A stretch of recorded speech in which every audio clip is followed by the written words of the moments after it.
Hello, I'm Jake Boudrot, Civic Journalist at Tellel Community Television. In this episode of Strait Talk, I attended the first game of the Richmond Amateur Baseball Association's 2025 season between the Little Anse Hawks and Petit de Grat Redcaps in the newly renovated Petit de Grat Ballfield. Before the game, I spoke with members of the Petit de Grat Redcaps Baseball Club, who, along with local contractors and companies, as well as other volunteers, helped make upgrades to the Petit de Grat Ballfield.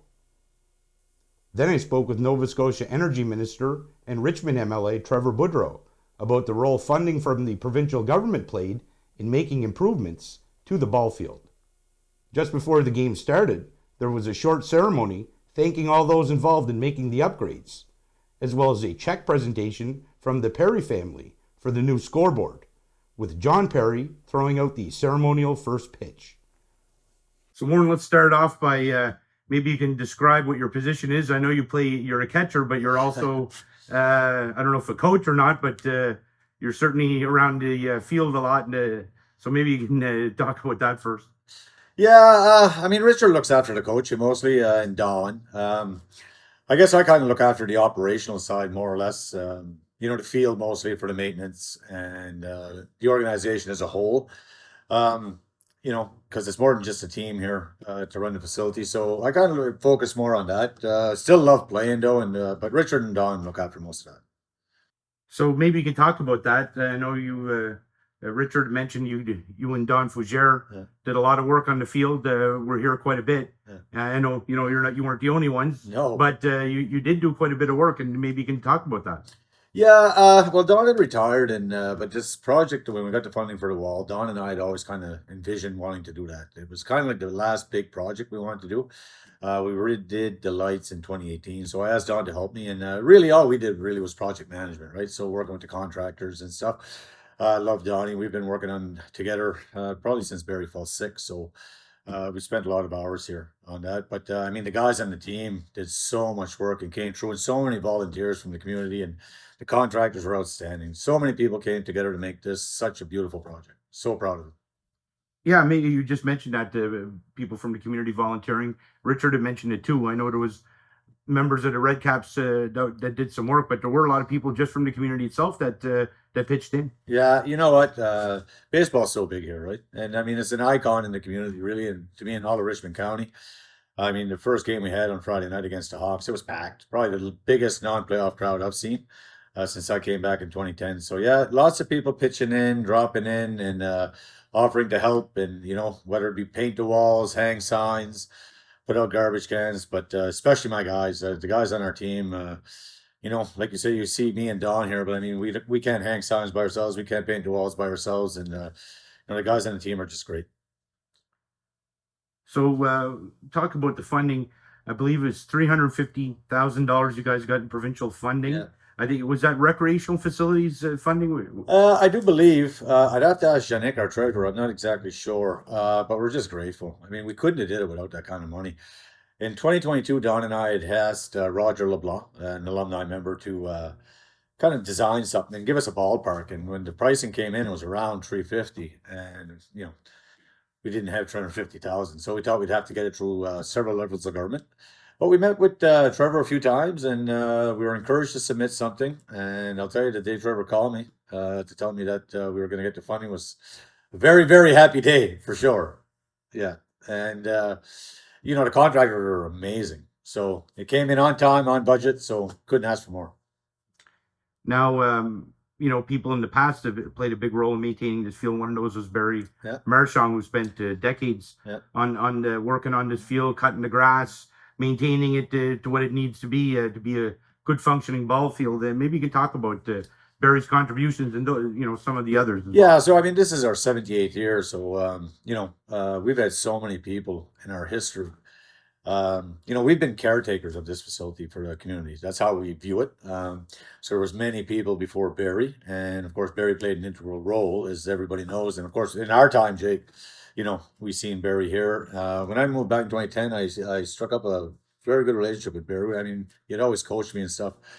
And it was just for Barry, it was more about than about baseball, right? It was about the feel and the importance of it to the community and maintaining it. But Barry used to always tell me, he said, Warren, I just had division. He said, I get a lot of credit because I'm always here. He said, but I had Adrian Boudreau, I had Hubert David, I had Jared LeBlanc, and I'm probably gonna miss names, but there's so many before, right? And then you got the Rudolph Boudreaux and the Claude Boudreaux and the Roy Boudreaux. I mean, read Roy's book, just see how many people have taken care of this facility over the years. I mean, Barry was instrumental of the project in '86, of course, along with Adrian and my uncle Gerard and so many more. And he used to always tell me, Warren, it's a big responsibility that we have to make sure that this place is available for a community. And so we wanted it fixed a certain way. We wanted it to look a certain way. So we kind of passed that on to me and Don and all the guys too. We take a lot of pride in it, especially when people are coming from away. So Barry used to always tell me, if it's a practice or a game, you fix the field right. It doesn't matter who's playing. The grass is cut, the infield's screened, the lines are down, and when they come from away, he said you just a little turn more, right? So I've taken that to heart, and all the boys. So yeah, I mean we're super proud of this facility. One of the unique features of this field is that you can drive into it and you can park and watch the game because you're looking down. Even if you're not in the car, you can go in the stands and you're looking down on the action, and that not a lot of fields are like that. No, it's one of the few I call it stadium seating, I guess.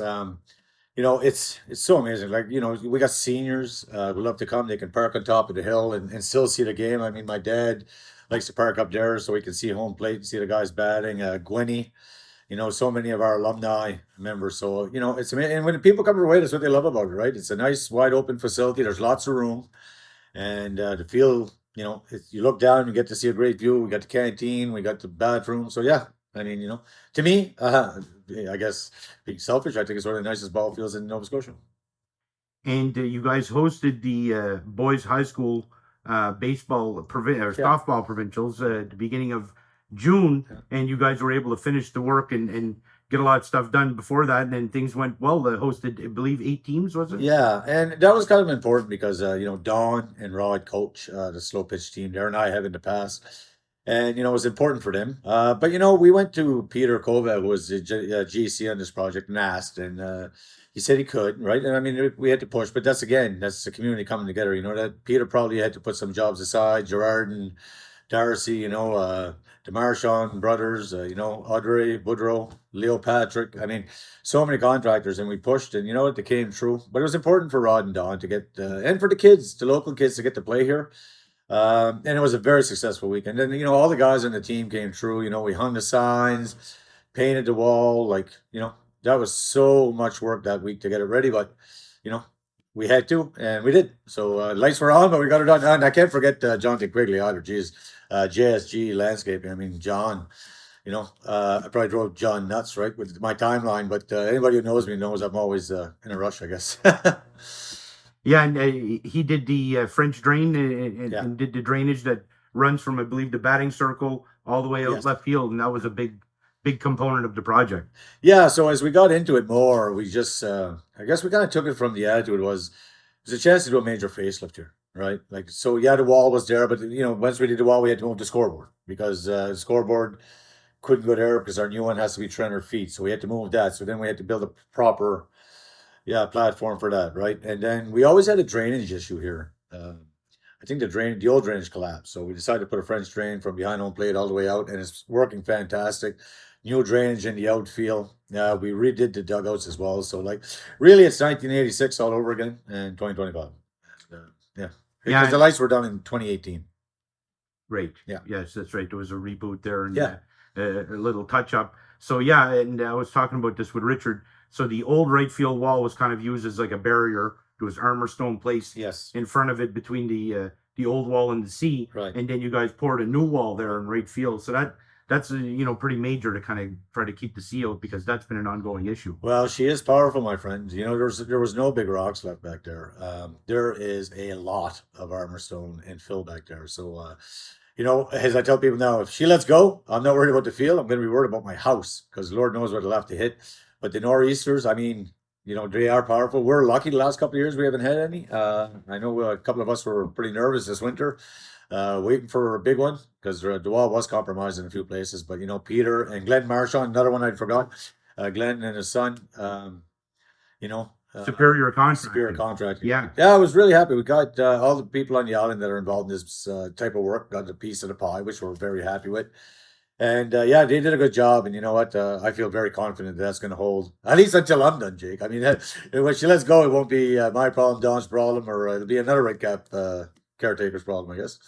And there was a big gate put in center field. Yeah. So that's a little bit of a departure from before. You guys had a gate in left field, which I believe you still do. Yeah. But now it's a bigger gate that. Yeah, so that was that kind of came together as the project went on, right? Because there's times we do have to get trucks on here, right? And if we have to come into right field all the time and drive around, so Peter has suggested, which we really liked, was to put that gate there, and that way, if we have to get on, we can, right? That plus, and we extended with more concrete, which we could have.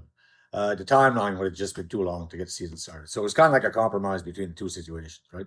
Because we felt really obligated to open the field. Not just for the RBA, but we got U15 playing here. We got U18. I know my wife Cindy's talking about trying to get the women's softball up and running again with exhibition games. So, you know, it's more than just the Red Caps and the Hawks and the Mariners up here. There's all kinds of people, right? I think even like this week alone, the field is booked 6 out of 7 days. So, which just brings a smile to our face.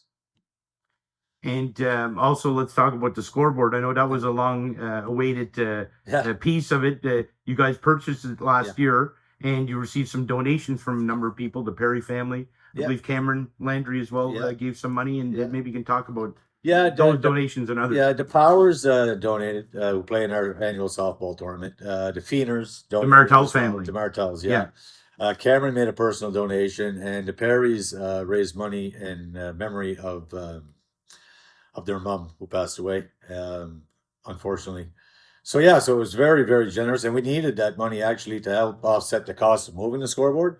But the Red Caps had purchased it last summer, and we were trying to get it here before the end of the season, but with shipping and some delays, it didn't get here till got here actually the week after the playoffs ended. So we're very happy to get it up, and I know Don Fougere is going to be extremely happy because he's probably sick and tired of hearing when is the scoreboard going to be fixed or replaced. So yeah, you know what? Of all the additions, actually, that's the one that most people talk about because that's the one people really love. It's not all the fields either that have a scoreboard, right? So that's really nice. Oh, and this is something that you mentioned too earlier. You had a lot of local contractors, local companies that ended up getting work out of this, and that's for you guys. That was very important. Yeah, well, I mean, you look at a guy like Peter, right? Peter's done a lot of work at this field with his company, right? But I mean, Peter wasn't getting rich off the work that we had here, you know, digging up a couple of trenches here and there and opening up drains. So it was important for us for Peter to be the GC. We have a lot of faith in Peter, and you know, we wanted to try and make sure that our local people who support us by advertising signs and, you know, so it was important for us to try and keep the money as local as we could, certainly in Richmond County. And a lot of it ended up staying on Amadam, and we were very, very, very grateful that we were able to accomplish that. And you mentioned this as well, too, and I know Richard did, but this field is very important to the community. I mean, you know, you're bringing in teams from the outside, so there's an economic impact actually on the area, but it's also a gathering place and, you know, a place where people really look forward to going, attending a game and meeting up with friends or family. Yeah, you know what? It's I don't know. I think in the summertime, it's probably the most used facility in Richmond County, obviously. You know, it just, I don't know. People just come here Sunday afternoons. Families drive in, drive out. You know, so many, right? And I don't think we've ever had a game where we don't have somebody. Even in the rain, people will come. And once we turn on the lights, it's crazy. People love to come here. Baseball is just so big in this community. It still is, right? So it's a gathering place. It's such an integral part of our community. I find that, you know, everybody loves coming here. When you say the ball field, everybody knows what it means, right? The plans are to have host possibly U18 baseball provincials and then hopefully intermediate provincials as well. Yeah, so U18 has applied to host the weekend of August 15th, and the Red Caps have applied to host Intermediate A September 5th to 7th, which will be a return to provincial baseball, I want to say 2018, 2019 was last year, and we hosted here too, so as long as the competition is fixed. The last time it wasn't a very good experience, but from what I understand, talking with baseball in Nova Scotia, it'll be teams that, you know, are REBA level. So be nice to have teams from away. And again, people love watching the teams from away as well.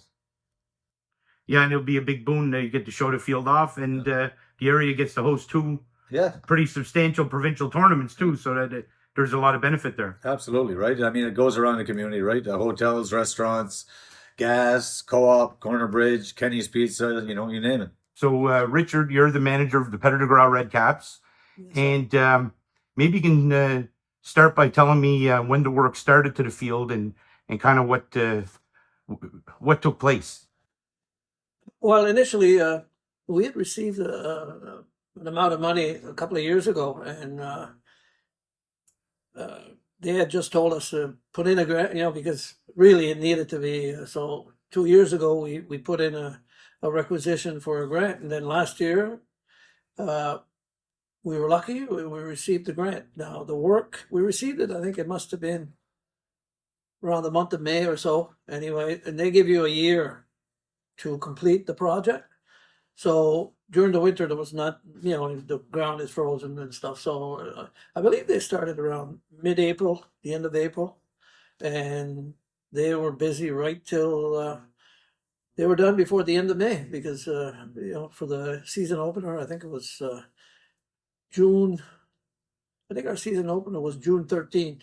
I think on a Friday, I believe, under the lights. But yeah, everything was complete. A lot of work was done and turned out really nice. Really nice. Really pleased with the work. Yeah, I mean it looks great. Probably the first major upgrade in this ball field since 1986. Correct. Yeah. Project 1986, and everyone seems to be very satisfied with how it came out. Well, it just really turned out with and then with the new scoreboard we have and the signage. I mean the advertisement that brings the feel even out more. Like really looks nice. So all in all, we were very pleased with the project. So work started kind of around right field. Basically, the old wall was used and for as a barrier That's with right. armor stone put on top of it. So maybe you can talk about that phase of the project. Well, what they did was, they redid they put all stone in the back. They rebuilt it, and I think it's even higher now than it was in the past. And I think it was Glenn Attai's his son Jordan that placed the rocks, and I mean he did. I mean you could run on top of the rocks. I mean it was so they were so put into place so correctly and stuff. So that started, and then Darcy and Gerard, they started the cement work. They had to pour a abutment, and then after that they put the forms for the new wall. And so after that was poured and braces, and in between the two walls they put clear stone to reinforce. I guess it helps the two walls, I guess, to stay intact and stuff. So. And then we had the Marchand brothers, they're Justin and Joel, who they put braces so that we could put our signs up on that. So that was a big job.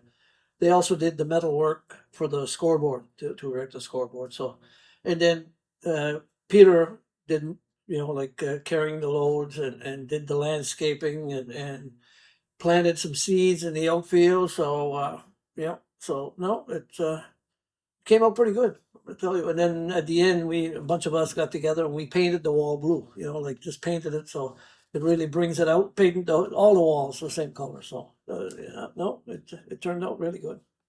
And in center field, there's a big gate that was put in there, so you can get larger vehicles That's right. go through there. Initially, the fence was supposed to go and connect to the other fence, but Peter was the one that kind of, hey, because he had the fencing at his place, so he said, I got gates, and this way here, when you have big trucks that come in with a load of stuff, instead of coming into left field where it's the grass, and sometimes it's soft down there, they'd use that. So it was a great idea. So it worked out great.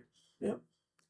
And as you mentioned, the scoreboard, you'd purchased that last year. We purchased that last year with our own funds. Yeah, that, and then this year we had a couple of donations. I mean, the Powers donated last year towards the scoreboard. I think it was over $1,000 in Rudolph Boudreau's name, and and then this year, one of our fans, Cornelia, John Perry's wife, passed away, and the family wanted the donations to be given to the Red Caps to help put the scoreboard up. So I think it was over $3,000. I think it was. So that was very helpful too. So all in all, it worked out great. And then in left field, you guys did some drainage work. I believe it started on the home field dugout. I think on that side is it, and then out to there. Even to the point where like the on deck batter would stand around that point, and it started there in front of the dugout and right down to left field. So a new French drain, and seems to be working. We had a couple of heavy rains there a few days, and the field drained really well. So that was a positive thing. That was John Quigley's company there that did that work for us. So it was good because different people in the community were able to get some jobs done. I mean, our dugouts, the roofs were redone, and that was Andre Boudreau and Eva, his brother, there that did that work, and so it was good. It was good, helped out, so. And the driveway too, coming down. Yeah. That was fixed as well. Peter Colvin, yeah, they graded. They brought in some gravel and spread it and rolled it, and yeah, no, it's great. No, they did a real good job. Warren and Don were here. I mean, I dropped down every day or every second day just to see how they were doing, but Warren was in steady contact with the because he was basically directing what we wanted, so he's pretty well up to date with everything that's going on. And you mentioned the local contractors and professionals that got work, and a lot of local firms and people got work out of this. So that's good for the community. Yeah, for sure. No, it was great. And we had volunteers, people who weren't hired. They came down and gave us a hand putting the boards up. Nathan Boudreau and a bunch of other guys, that just came and gave us a hand. Yeah, this was good.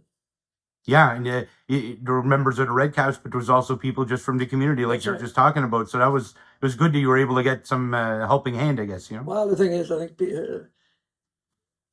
the ball field is very important to the community because it's a social gathering, and I think people, I mean, leading up to the season, that's you meet somebody. So when's the first game? When's the first game?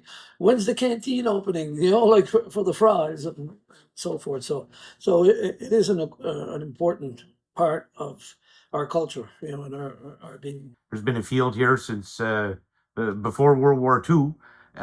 People have been playing on this site for quite some time, Yes, and sure. right through all these decades. And it's a tradition here. It's part of the culture here for sure. Yes, definitely. Yeah, for sure. And as part of that, the Red Caps are, I guess, what you'd want to call a multi-generational team. I look at Sean Boudreau. Sean's grandfather played. Sean's father and uncle. Yeah. Sean played, since about the 80s. Yeah. And now his sons are playing on the team. That's right. And in your case, your father played, you Yes. played, Yeah. and now you have two sons on the team. You had three at one point. That's right. Yeah. And so it's I know you guys had talked about this before, and you said how the Red Caps are a family. Yeah. And I guess in a lot of ways it is, Yeah. No, it's something that I know growing up, that was one of the things I wanted to play, and my kids, the same thing. I mean, Julien, Léa, Maurice, they just enjoy ball and enjoy playing here, so great.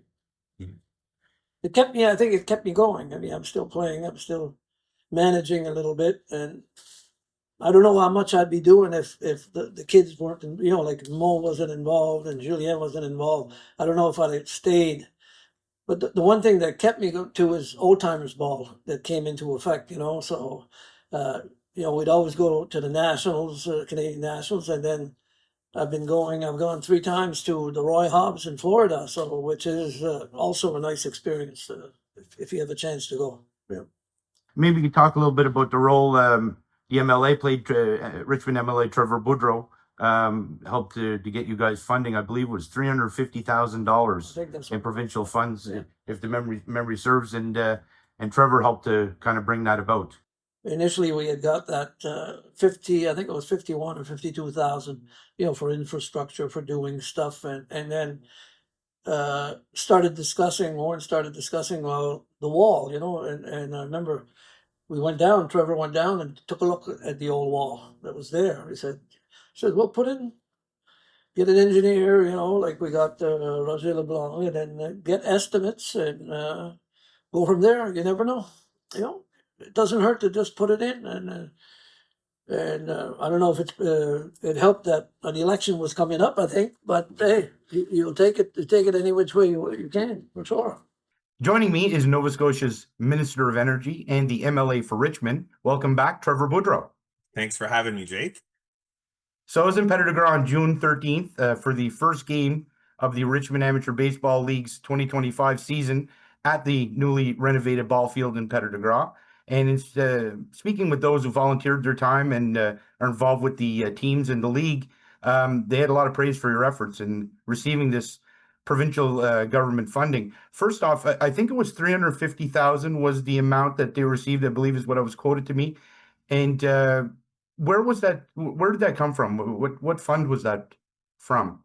Yeah, so like typically like communities, culture, tourism, and heritage has funding, and they have funding envelopes for renovations and all that stuff. And sometimes when you have projects that don't necessarily specifically fit into one category, they'll have opportunities to support different community organizations. So in this case, with the ball field, it's obviously I would put it out as probably the most used recreational facility on Ilma Dam. But not only is it a recreational facility, I believe it's one of the, it's part of the culture of the community, right? Ball is everything on Ilma Dam, and if you go there on a Friday night when there's a ball game going on, it feels like everybody in the community is there.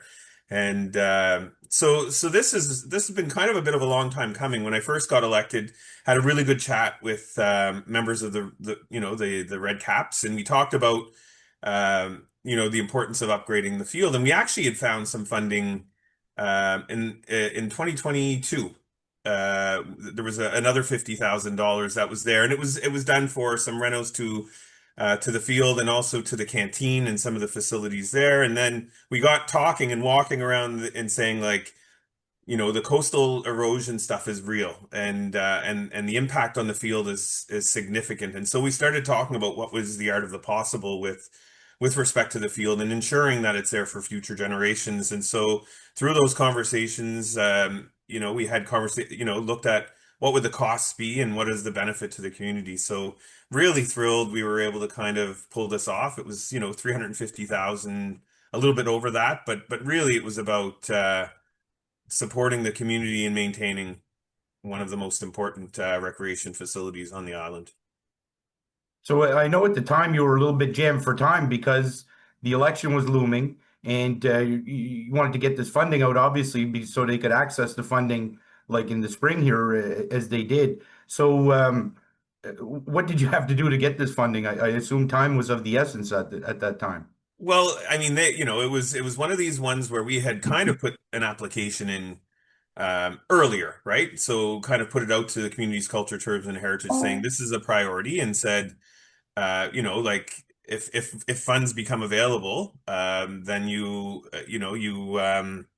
we'd love for this to be part of any kind of funding envelope. And so there was an envelope, and I was able to advocate on behalf of this project, and there was a number of other projects, and we'll get into those as they hopefully as they come to fruition as well over the next couple of weeks. But it was right before an election, and quite honestly, this wasn't about an election. It wasn't about getting money out before an election. We didn't do an announcement at that time, in part because it just, there was an election going to be called. So I just didn't feel right about that. So I said, let's make sure we secure the funding, and then we can celebrate it after the election. And that's kind of what happened. And so look, there's a lot of incredible volunteers at that ball field, and put a lot of time and effort into it. So it was just I'm just happy I could be part of it. So now that the work is done, what's your reaction? The field looks probably the best it has since 1986, since Project 86. And what's your reaction to seeing that? Look, I'm going to tell you a story before I kind of answer that question, but I was in Philadelphia a couple of years ago um, for a conference, and I was actually at a Philadelphia Phillies baseball game with a number of people from all over the U.S., the Eastern United States, and different state senators, different state government officials, and we were sitting around and talking about how beautiful that ball field was.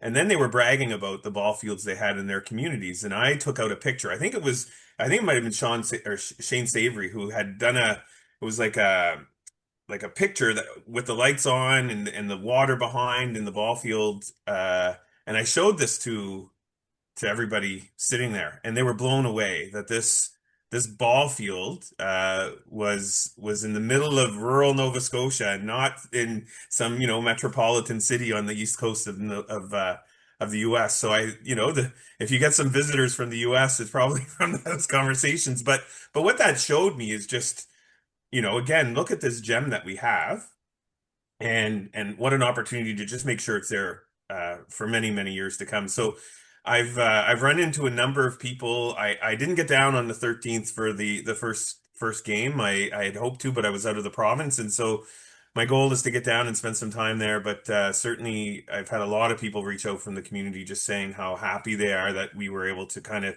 put this together. And again, they did a fantastic job. I think Warren and Mo and Richard have been sharing that with me and giving me updates as it was going along, so that I was aware of all the work that they were doing and that this was money that was well spent. And so, look, I'm thrilled, and I'm hoping, at some point to get the minister and even maybe the premier down to see a ball game down there to see what it's like at that field. It was mentioned when I spoke with Warren and Richard, particularly, and others mentioned this to me too. Almost all the work was done by local companies, local contractors, local professionals. And for them, that was very important. And I know when they mentioned it at the ceremony, there was a round of applause from the community for that. And I assume for you that's a very important piece of this. Well, look, I mean, with any of these types of initiatives, whenever you're building capacity and you're building in your community, you would love for all of that funding to stay home and stay close to home. And I think if you look at the work at the playground that they're doing in Ayrshire, if you look at the amphitheater they're doing in Loosedale, it's all local community people that are doing it. I was down at the in Loosedale. I just happened to be driving by when they had a bunch of students that were doing some of the sod work. On one day. I think they did a couple of days of it. But it's like when the community is involved in its building, they maintain it, right? It's like anything. It's pride of the work, it's pride of place, and so whenever you have locals doing it, they're going to do a good job, and they're going to do it with a big heart because, well, look, it's for their family, it's for their friends, it's for it's for their communities, and so we're very fortunate in Richmond County to have people who care, and so. Like I said before, just being able to be a part of it, it was an easy one for me. Now, you just spoke about this, and Richard Boudreau and Warren Olson did mention this as well. Their plans are to have maybe a little more of a formal, official ceremony sometime. I think they were looking at August, but sometime later in the summer, I guess was the idea, and you would be down. And, you just mentioned the possibility of ministers, maybe even Premier Tim Houston. So I assume that's what you guys are looking at, having something a little more formal, I guess. Yeah, I'd love to. So I'll certainly work with them to try and find a time that works for others. And look, I think the minister and the premier should be proud of this, and they should see how these types of investments impact community. And so whenever I have an opportunity to showcase Richmond County, I'm always happy to do so. If I could just have everybody's attention for a few minutes before we play. We'd like to welcome everybody to the first game here at the REBA for 2025. We hope everybody enjoys the renovations that took place. These are renovated to the ball field. And it's only fitting that we play our rivals, the LA Hawks, here at the first game under lights. So thanks, boys, for being here. There's a lot of people to thank for this tonight, especially the contractors. Don and I had under the gun to get this done on time. So Peter Kovac Contracting was amazing. I'd like to thank him. And JSG Landscaping, John Quigley, Audrey Boudreau with the dugouts, and Justin and Joel Marchand, Darcy Martel and Gerard Keel. So all the stuff you see, it's not it's from all our local contractors, and we're proud to say it's superior contracting. That's right, Glenn. We are very proud to say that except for the concrete, every dime from this project stayed unnominated. So we're very happy about that. We will be having another ceremony when we have MLA Trevor Boudreau here. We would like to acknowledge him though. Trevor and his government put $350,000 into this facility for us. And we all know how important this ball field is to this community. And I don't know if it would have lasted that much longer out there. So I thank you, Trevor, and the government of the day. What a lot of people are excited for, though, is the scoreboard that you see out there in left field. So, Monsieur Don, hopefully Don doesn't have to hear anymore. When are you guys going to fix the scoreboard?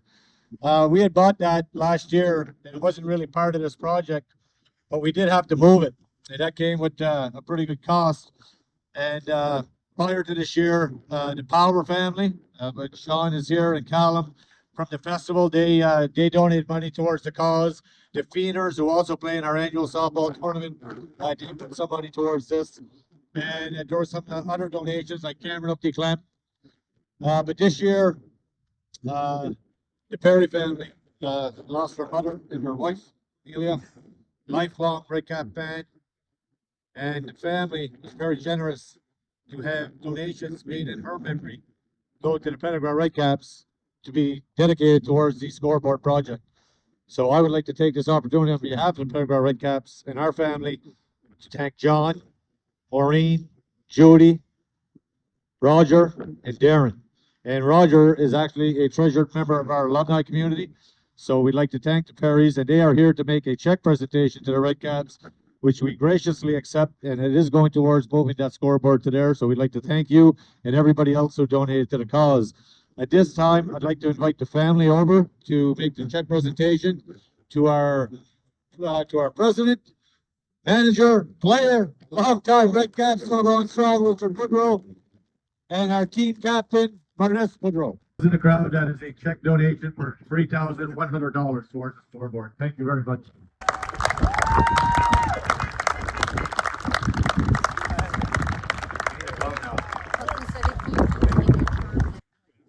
So now, the last thing we're going to do before the season starts is we're going to test out, we're looking for a relief pitcher, so we thought maybe John Perry had an arm. So we're going to have John throw out the ceremonial first pitch, and then we can get on to what we're here for, boys. Let's play some ball. Good season to everybody. Good luck to the Hawks. I actually mean it. And thanks, everybody. Hope you have a great summer here at the ball field.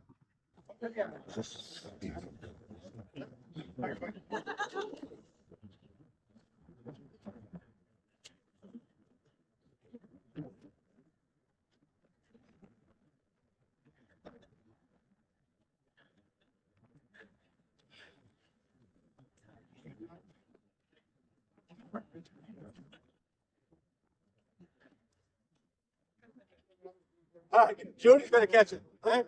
Judy will catch her.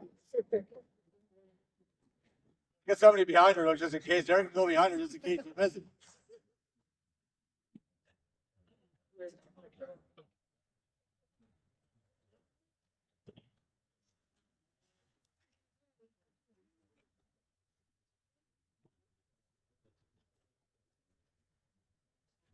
All right, Judy. Ready?